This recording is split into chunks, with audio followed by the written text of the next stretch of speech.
It seems as though nothing can separate the new wave of rappers from their guns. From their music videos to their social media posts, rappers are always flexing their firearms. Well, with guns all around them, they are bound to use them. And sometimes, they are captured on camera shooting at their ops. These are 8 rappers' wild shootings caught on camera. King Von.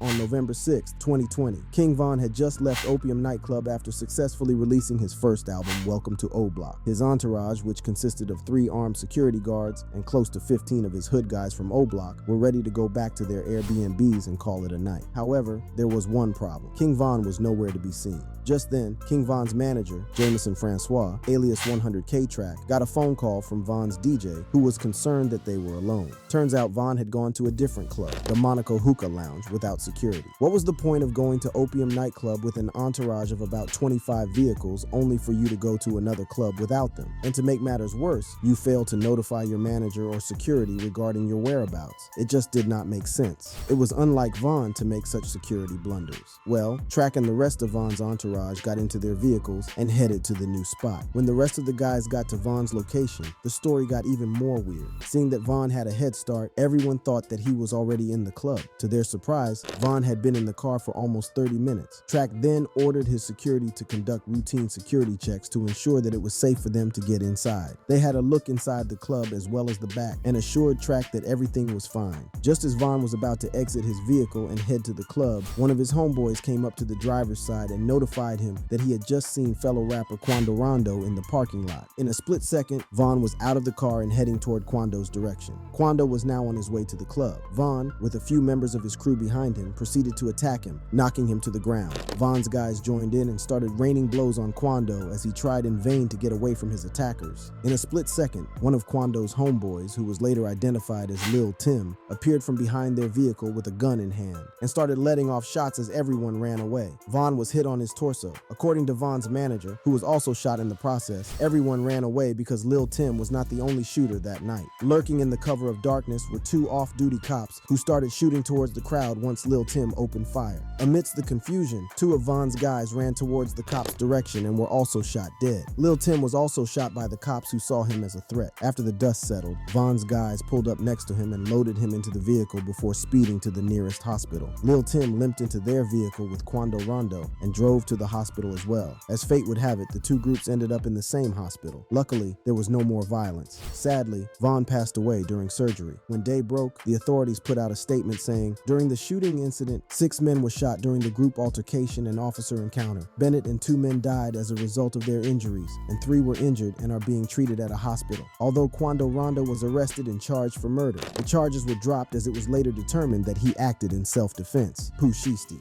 Broad daylight bullets. 2 hit. Over $500,000 in exotic cars. And it involves a recording artist, Pooh Shiesty. On that fateful day in Miami-Dade County, Florida, Pooh Shiesty, along with other individuals, found themselves embroiled in a harrowing ordeal outside the Landon Hotel in Bay Harbor Islands. What started as a seemingly innocent transaction for sneakers and marijuana quickly escalated into a violent confrontation, resulting in 2 individuals being shot and seriously injured. On October 9, 2020, 3 vehicles pulled up into a condo parking lot on 9700 East Bay Harbor Drive. First, a green McLaren and black Mercedes Maybach pulled up. These belonged to Pooh Shiesty and his affiliates. Later, another Mercedes-Benz pulled up into the parking lot. What happened next would see 2 people get shot and Lontrell Donald Williams Jr., alias Pooh Shiesty, end up behind bars. According to an arrest report, one of the victims said they had met the rapper at the location to sell him a pair of Air Jordan 4 shoes. The other victim said they were meeting to sell him marijuana and receive a payment for the McLaren they had rented to him. One of the victims said he was speaking with the rapper in the McLaren when 2 men got out of the Maybach and approached them with guns. Pooh Shiesty told the victim to leave the car, and as he got out, he was shot in the buttocks.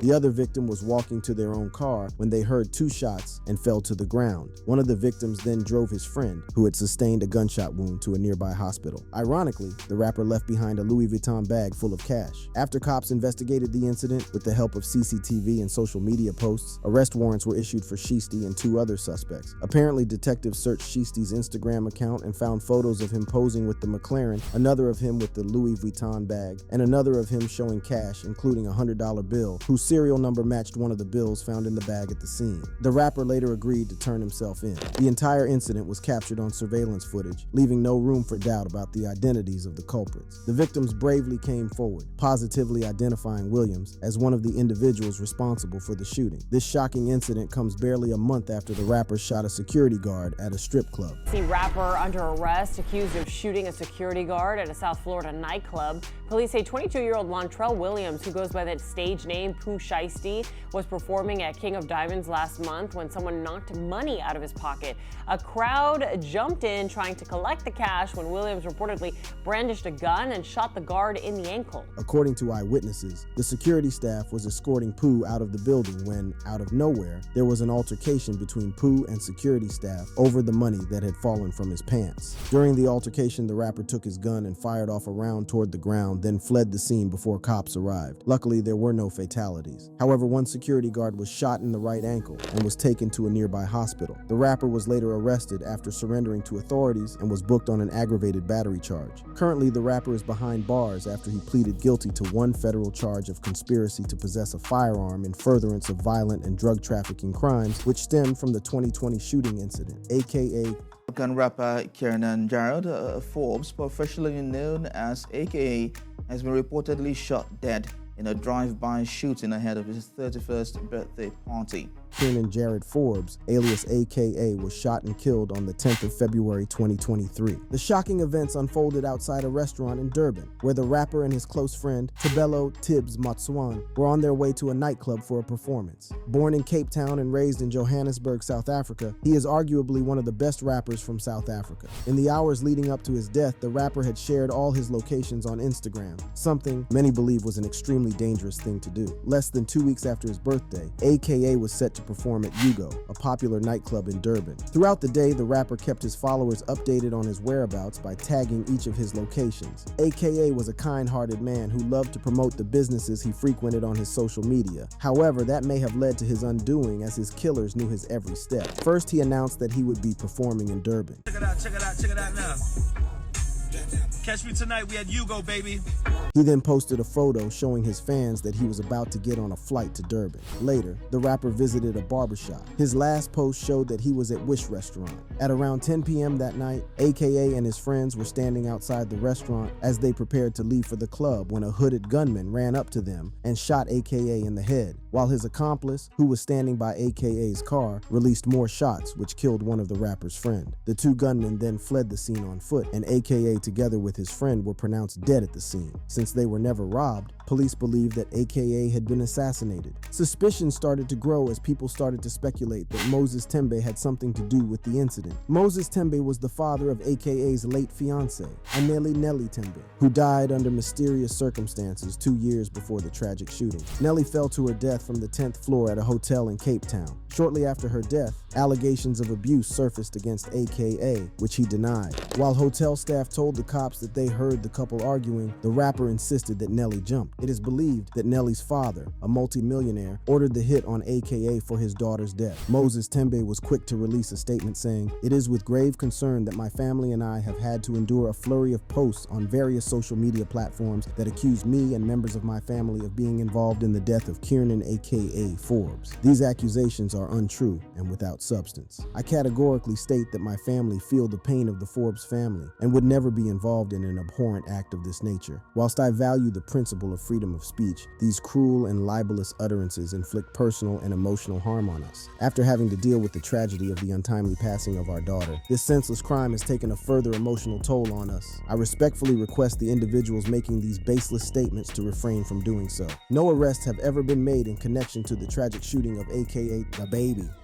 It all began on a seemingly ordinary Monday afternoon, November 5th, when shoppers at the Walmart in Huntersville were going about their daily routines. Little did they know that this would be a day that they would remember for the rest of their lives. As the afternoon wore on, two individuals, including DaBaby, found themselves in the same aisle of the store. What started as a seemingly innocent encounter quickly escalated into a heated argument. The exact details of what sparked the altercation remain unclear, but witnesses claim that tempers flared and voices grew louder. It was a powder keg waiting to explode. As the argument intensified, emotions ran high, and it became apparent that this was not going to end peacefully. The situation took a dangerous turn when the two men approached DaBaby, who was out shopping with his two children and their mother, one of them brandishing a firearm. That day ended with cops being called into the store and finding the body of 19-year-old Jalen Dominique Craig. The rapper alleged that Craig and his friend Henry Douglas had tried to rob him of his jewelry while brandishing a weapon and threatened his family. The rapper posted a video in which he didn't admit whether he shot a gun or was in possession of a firearm. However, he detailed the circumstances of the shooting and the gunshots that protected him. If them gunshots ain't go off, my daughter could have got hit. Son could have got hit me. Lawyers telling me not to say something and shit.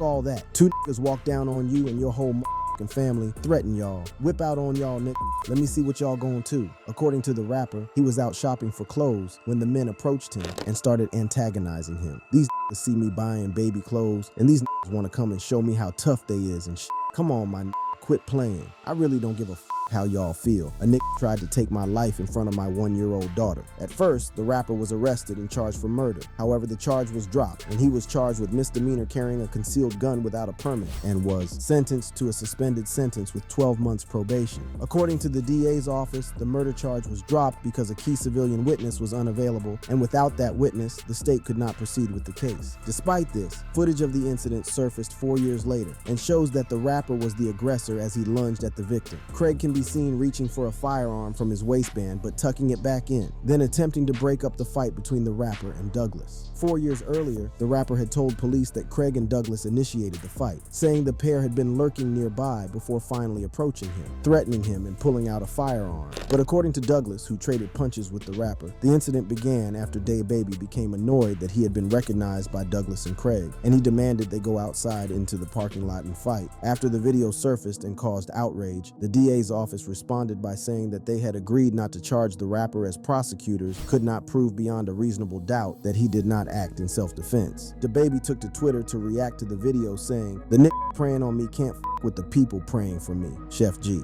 On the 6th of April 2021, Chef G and the gang decided to make an example out of someone who had snitched on them, as the rapper confirmed that he would be getting a rental the next day to carry out the hit. Throughout the night, the gang discussed their mission. They soon found out that a former member of their gang called Champ had given out their location to their ops, leading to an attack. In a sudden twist of events the next day, Chef G revealed that he would join them on the revenge mission. Gang leaders were never directly involved in doing the dirty work. Perhaps Chef G wanted to prove a point to his soldiers. Well, his bravado would soon put him in hot water. As if taking part in the hit was not dangerous enough, the rapper made yet another blunder that day. He rented out a black Jeep Trackhawk, which was registered in his name. This was the car that was used in the attack. With New York full of CCTV cameras and the gang carrying out their hit during the day, it would not take long for cops to locate the vehicle and trace it back to Chef G. The drill rapper picked up Olivel Martinez, Tony Darden, and Kenrick Austrie at around 4 p.m. and drove around Brooklyn. The group hit the jackpot as they saw Champ on Church Avenue. Chef G parked the vehicle nearby as the three others exited the vehicle. The three walked down the street and opened fire at their target. They then ran back to the car, which sped off. Champ was lucky as he escaped the ordeal without any gunshot wounds. However, two innocent bystanders were not so lucky as they were shot. Fortunately, they both survived. The first victim was a 43-year-old woman who can be seen in this video walking with an elderly person, while the second victim was a 53-year-old man who can be seen painfully holding his arm. Security cameras all over the city captured the vehicle as it raced to a secluded place where the gang dumped it. The rapper crossed into the borough of Manhattan and parked the car at 481 Washington Street. They all scattered as the rapper called an Uber to go back to New Jersey. He would later text Olivel Martinez and tell him to wipe the car off anything that would incriminate them. Chef seemed to forget that the car was registered under his name and the cops could easily trace it back to him. Even more weird is the fact that they forgot to wipe off the car before they abandoned it, and they put one of their gang members in harm's way by telling them to go back to the getaway car, Lil Durk.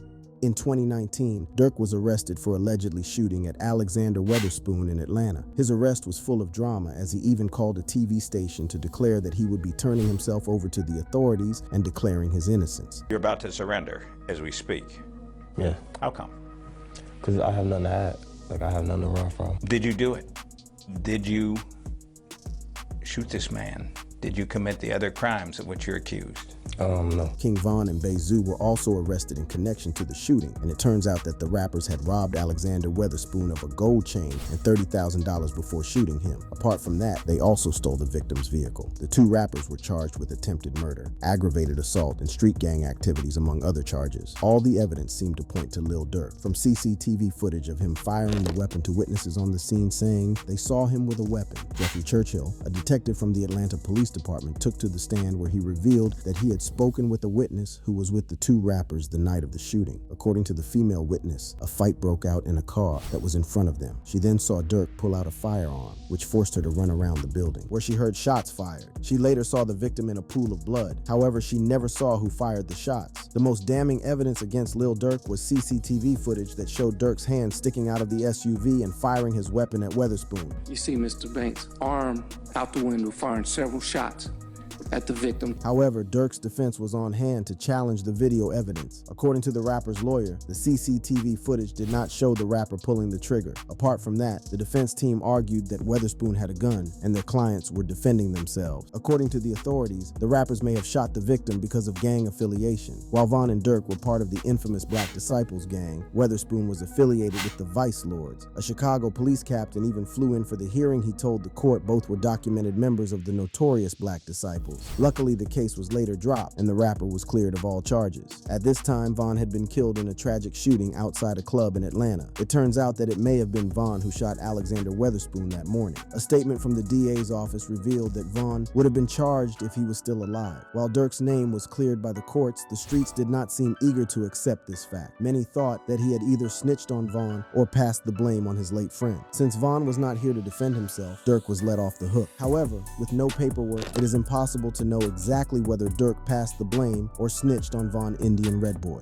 On July 8, 2021, a day that will forever be etched in the memory of Indian Red Boy's fans and loved ones, tragedy struck in the form of a cold-blooded murder in the Hawthorne neighborhood of LA. The vibrant and promising life of Zarel Rivera was abruptly cut short in a brazen daylight attack while he was live streaming on Instagram with his friend and fellow rapper Baby Capone when the tragic incident happened. The details of that fateful day sent shockwaves through the music community and left a void that can never be filled. As the 21-year-old rapper sat in his car, which was parked on 14100 block of Chadron Avenue, chatting happily with his friend, a gunman approached the vehicle. As the conversation continued, the atmosphere suddenly shifted. The sound of gunshots shattered the tranquility of the moment, sending the rapper into a panic. In a desperate attempt to shield himself from the hail of bullets, he instinctively covered his head with his arms. The shock and fear in his eyes were palpable as the reality of the situation unfolded before the viewer's eyes. However, 3 of the 12 shots hit him in the head. He is then seen gasping for breath seconds after shots are heard ringing out. As the shots continued to ring out, Rivera's pleas for help became more desperate. He mouthed the word help repeatedly to the camera, his eyes filled with fear and desperation. In a hushed whisper, he uttered the words, "I'm in Hawthorne," as if hoping that someone would come to his aid. But tragically, there was no rescue, no reprieve from the violence that was unfolding. In a heart-wrenching turn of events, Rivera dropped his camera, bringing the live stream to an abrupt end. The silence that followed was deafening, leaving viewers in a state of shock and disbelief.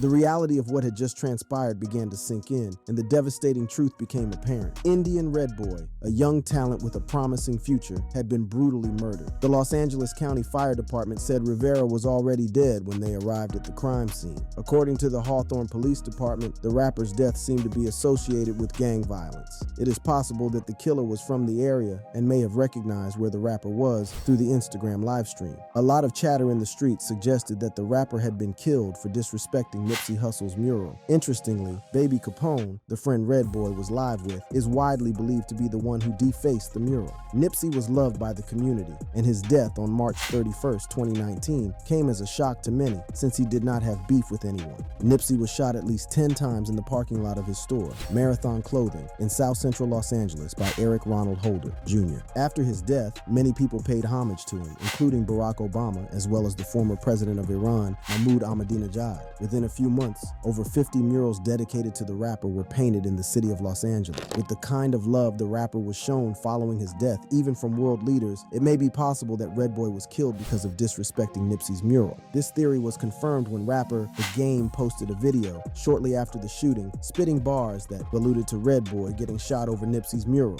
In the video, he raps, "Disrespecting Nip, the type of shit you niggas get killed for. We're not gonna stand for the disrespect." After fans picked this up, the rapper went on an Instagram live stream to apologize for bars he spit in the video he shared. In an attempt to clear his name completely, Game shared via his Instagram that he donated $5,000 to the GoFundMe page that had been launched for Indian Red Boy. With no one coming forward to claim the body years later, we may never know why the rapper was killed. XXXTentacion. It was a sunny day in Deerfield Beach, Florida, when the rapper found himself in the wrong place at the wrong time. Leaving the Riva Motorsports store, the rapper was approached by two armed suspects. Without warning, at least one of them opened fire, unleashing a hail of bullets upon XXXTentacion. On the 18th of June 2018, as the rapper was driving away from Riva Motorsports, his car was blocked off by a black SUV, and two men jumped out to rob him. The aftermath of the robbery was the death of the prolific rapper. Before visiting the dealership earlier that day, Jose Dwayne Ricardo Onfroy stopped by Bank of America to withdraw cash. At 3:30 in the afternoon, the rapper and his uncle went into Riva Motorsports. A dark-colored SUV